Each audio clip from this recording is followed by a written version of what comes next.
warahmatullahi wabarakatuh.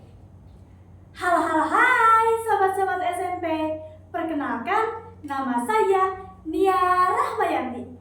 Saat ini saya masih duduk di bangku kelas 8.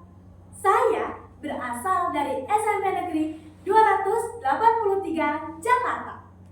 Hari ini saya mau bercerita tentang salah satu dongeng yang berjudul Misteri Si Pencuri Pisang, yang ditulis oleh Kak Lian Kalista Alexandra dan ilustratornya yang bernama Fania Sanoso. Tanpa berlama-lama lagi, yuk kita nonton bareng-bareng. Jauh di pelosok hutan rimba, berdirilah sebuah kerajaan kera yang dipimpin oleh seekor gorila. Gorila itu bernama Gori. Ia dikenal sebagai raja yang sangat adil dan peduli pada kesejahteraan rakyatnya. Sampai suatu hari, Raja Gori pun memerintahkan seluruh warganya untuk menanam perkebunan pisang. Para warga bekerja sama menanam pohon-pohon itu hingga berbuah lebat. Mereka pun sangat gembira, dan kegembiraan mereka berlangsung dari tahun ke tahun. Namun, beberapa bulan terakhir ini perkebunan sering rusak dan buahnya hilang entah kemana. Raja Gori pun sangat marah. Lalu ia segera memanggil Menteri Beruka. Beruka, kenapa perkebunan kita semakin hari selalu berkurang? Kamu harus bertanggung jawab, Beruka, karena kamulah yang ditugaskan untuk menjaga perkebunan pisang ini, kata sang raja dengan kesal. Menteri Beruka pun hanya tertunduk dan ia berkata, ampuni aku, Paduka Raja. Selama ini saya sudah menjaga perkebunan dengan baik, tetapi entah bagaimana pencurinya bisa masuk. Mendengar perkataan sang menteri, raja pun berpikir sejenak. Dan ia berkata dengan tegas, baiklah, mulai sekarang perintahkan seluruh warga untuk menjaga perkebunan secara bergiliran.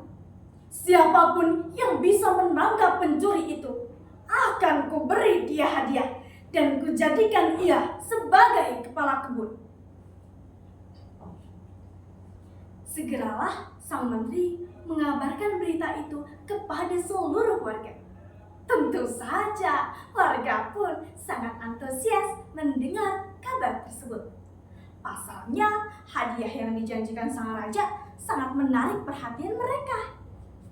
Sang menteri memilih perwakilan 5 warga yang menjadi perwakilan kelompoknya masing-masing, yaitu ada Lutungga yang mewakili kelompok Lutung, Bekatani yang mewakili kelompok Bekatan, Tarsiaso yang mewakili kelompok Tarsius, Kekahi yang mewakili kelompok Kekah, dan Pongol yang mewakili kelompok Orang Hutan.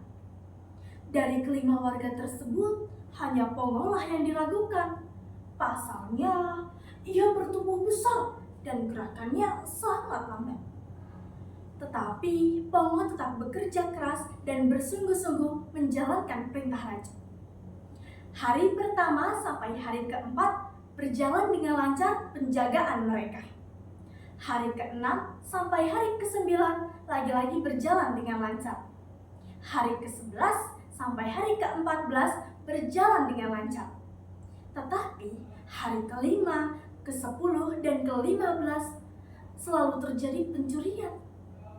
Anehnya, hal tersebut selalu terjadi pada saat Pongo yang berjaga malam. Tentu saja hal itu menjadikan sang menteri mencurigai Pongo sebagai pelakunya.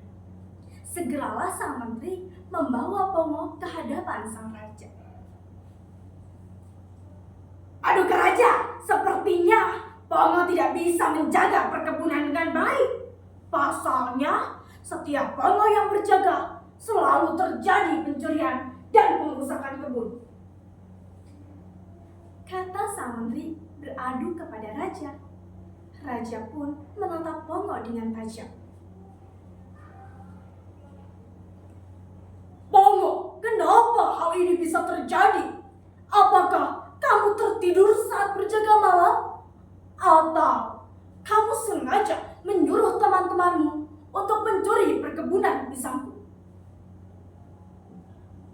Pongo pun ketakutan karena ia merasa ia tidak melakukan itu.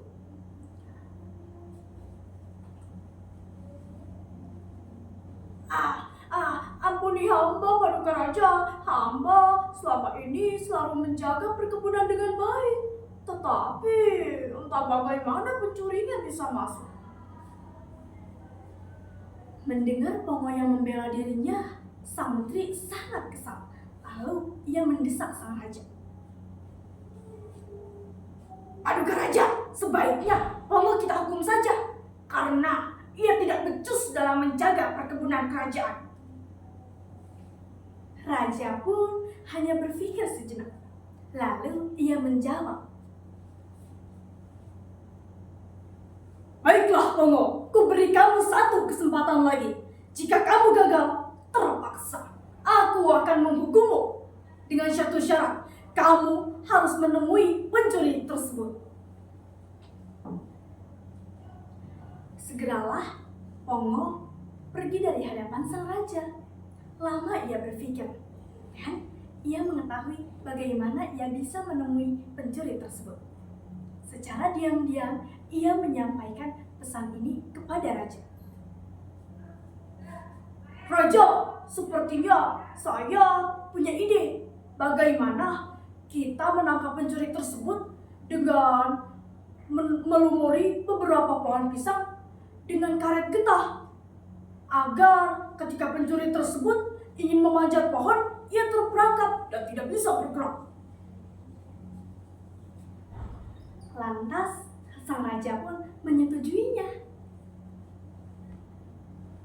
Baiklah, jalankan rencanamu malam ini, Pongo, kata sang raja. Malam hari pun Pongo menjalankan rencananya dengan seksama. Keesokan harinya, para warga dan raja pun bersama-sama ingin mengetahui siapa pelaku yang sebenarnya. Ketika mereka memasuki perkebunan, awalnya tidak terlihat apa-apa. Tetapi ketika mereka memasuki lebih dalam, betapa kagetnya mereka ketika melihat Menteri Beruka sedang terperangkap di salah satu pohon pisang. Oh, ternyata kamu Beruka yang selama ini mencuri perkebunan pisangku, kata sang raja dengan penuh amarah. Menteri Beruka pun sangat malu, lalu ia merengek pada raja. Ampuni hamba, Paduka Raja. Hamba minta maaf. Hambalah yang selama ini mencuri perkebunan pisangmu dan pisangnya hamba jual kepada kerajaan sebelah, kata sang raja. Lalu Pongo pun berpikir sejenak dan ia berkata,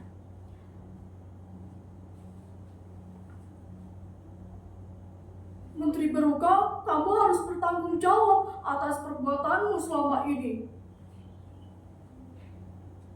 Segeralah Menteri Beruka dibawa oleh para pengawal untuk dipenjara.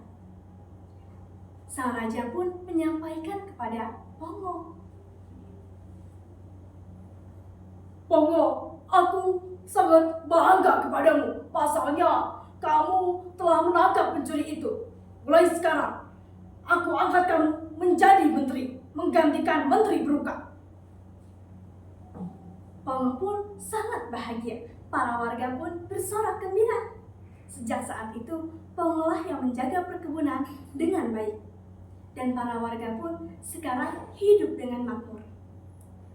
Sudahlah pertemuan kita hari ini. Sampai bertemu di tingkat selanjutnya. Wassalamualaikum warahmatullahi wabarakatuh.